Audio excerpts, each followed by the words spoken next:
ये चुंड भरवाना है और उसके हम एक बंद पे मौजूद हैं जहाँ दोनों अतराफ पानी है और बहुत कस्मो पुरसी में यहाँ खवातीन, बच्चे और बुजुर्ग औरतें मौजूद हैं जिनमें से अक्सरियत बीमार है। यहाँ वॉशरूम तक मौजूद नहीं, बीमारियाँ बेतहाशा हैं। चलते गए और लोगों को खाना और दवाइयाँ देते गए, हर खेमे में पूछ के। कितने लोग थे जो खेमे के बगैर थे। यहाँ सैलाब की वजह से इनका सारा ये नोज के इर्द गिर्द ये सारा पक गया, आँख के इर्द गिर्द पक गया।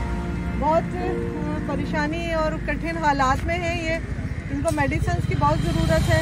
हम बहुत बड़ा एरिया कवर करते हुए आ रहे हैं। ये रोज़ दवाई लगानी है, ये एलर्जी की मैंने दी आपको दवाई, ये रोज़ एक खानी। जो ऐसे ही चारपाइयाँ खड़ी करके सफ़ेद पोश खवातीन कोई दीवार बना के रह रही और यहाँ पर हमारी फीमेल वॉलंटियर्स जाके उनकी मदद करती रही। बहुत मदद की ज़रूरत है। सैलाब जिन इलाकों से गुजर भी चुका है वहाँ तबाही ठहरी हुई। शऊर वेलफेयर फाउंडेशन एक रजिस्टर्ड इदारा पाकिस्तान भर में फलाही मंसूबों के जरिए इंसानियत की खिदमत कर रहा है।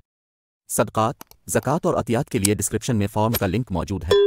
अतिया करें और खैर बांटें।